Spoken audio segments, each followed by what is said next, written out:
こんにちは。皆さんシミュレーシング楽しんでいますか？今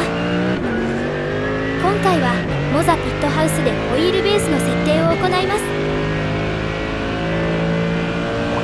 サーキットはセブリング、マシンはメルセデス AMG GT3 2020でテストします。最初にホイールベースのフォースフィードバックの強さを設定します。アイレーシングのオプションを開いてホイールフォースをホイールベースの最大トルクに設定します。モザ R16 は16ニュートンメートルです。マックスフォースは適当に真ん中ぐらいにしておきます。スムージングはお好みで設定してください。0% だとゴツゴツしすぎていたので 5% にしました。ダンピング、ミニフォースは 0%。それではピットハウスを開いてプリセットから GT を選択します。これで数周走行しましょう。走行データのマックスフォースが更新されるとオートが表示されるのでクリックします。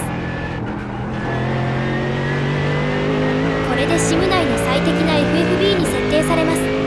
クリッピングを起こしてないかこちらのバーで確認しながら走行します。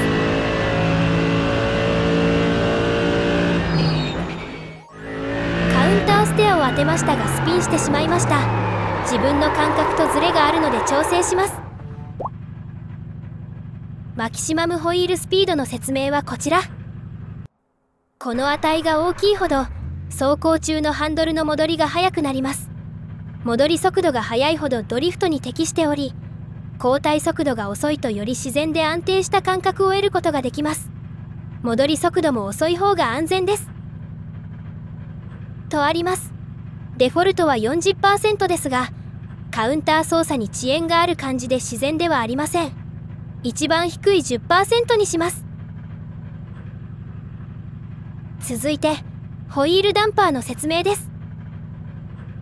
ゲーム出力の外で減衰力をシミュレートします。減衰力はハンドル速度の増加に比例して増加します。ホイール速度が高いほど効果が強くなります。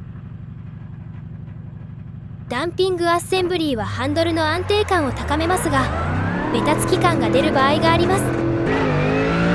ダンピングを小さくするとステアリングが生き生きとしますが、コントロールが難しい場合があるため、この設定をテストして快適な設定を見つけることをお勧めします。基本設定の機械減衰比パラメータとこのページの機械減衰力パラメータは相互に影響します。パラメータを変更すると他のパラメータもそれに応じて変更されます。この項目も低い値の方が操作しやすかったので 0% に設定しました。ステアリング角度を設定する項目です。デフォルトでは540度になっています。ヘアピンでも操作が辛くなかったのでそのまま540度です。ロードセンシティビティ、道路感度の範囲は0から10です。値が大きいほどロードフィールが強くなります。値が小さいほどロードフィールは柔らかくなります。縁石を踏んだ時の衝撃が大きすぎたので8に下げました。以上、ベーシックセッティングの説明でした。再びコースインして先ほどとの変化を感じながら走行します。セブリングは路面が荒く縁石も高いので変化が分かりやすいです。続いてアドバンスドセッティングの説明です。プロフェッショナルゲームフォースフィードバックインテンシティ。フォースフィードバックの強さはゲームセットと同じ基準で設定できますが、ゲームフォースフィードバックの強さを2倍のゲーム出力に設定することができます。ここをフルに設定し、基本設定のモーターフォースフィードバックをフルに設定してモーターの最大トルク効果を利用します。トルクが大きすぎるので危険を避けるためにフォースフィードバックを徐々に上げてくださいとあります。60% でも十分なトルクなのでそのままにします。マキシマムアウトプットトルクリミッット。モーターからのトルクの最大許容出力、これにより損傷を防ぐことができます。強いエフェクトが苦手な方は過度のフォースフィードバックによる損傷を避けるためにこのパラメータを減らすことをお勧めします。最大トルクは FFB 設定で決定しているので、ここは 100% でいいでしょう。ハンズオフプロテクション。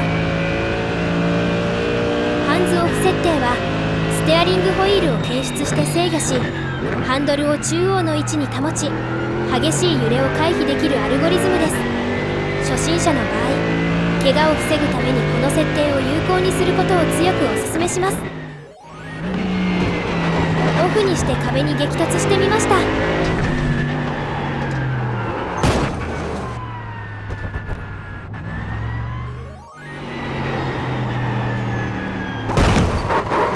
怪我をするようなひどい衝撃はなかったのでオフにしておきます。個人の感想なのであくまでも自己責任でお願いします。ナチュラルイナーシャ。完成は5つの重量設定で、実際のレーシングカーのフィーリングに合わせてステアリングホイールの重量を増やすことができます。これは摩擦と減衰と連動して機能しますとのことです。これは増幅の必要がないので 100% のままです。ホイールフリクション。ゲーム出力とは独立した摩擦効果をシミュレートします。ステアリングホイールの振動を防止したり、パワーステアリングのない車のステアリングラックをシミュレートするために使用できます。機械的な減衰とは異なり、機械的な摩擦はステアリング速度に関係なく一定の力です。値が大きいほど一定の力が強くなり、ハンドルの操舵が安定しますが、粘り気が生じます。摩擦が小さいほどステアリングはより生き生きとしますが、微調整は容易ではなく、小さすぎるとステアリングが現実的ではなくなりますとのこと。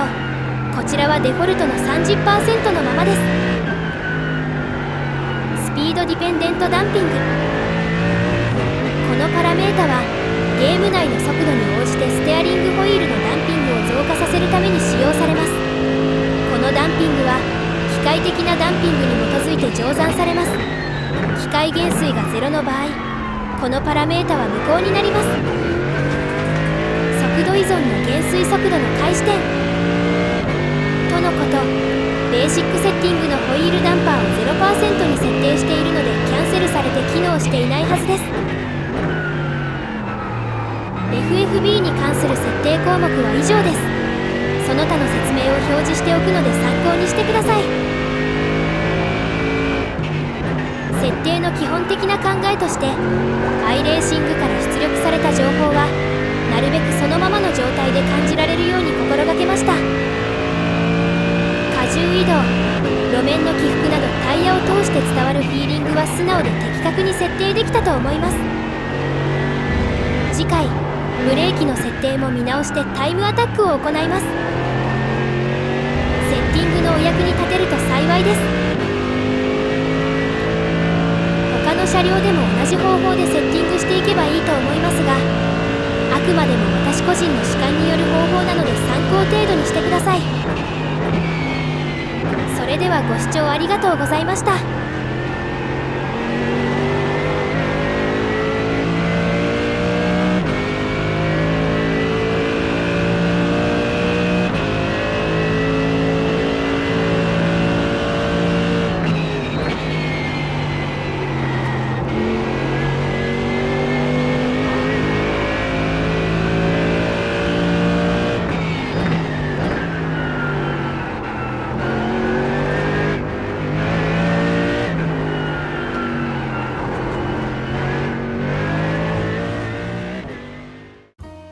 高評価、チャンネル登録よろしくお願いします。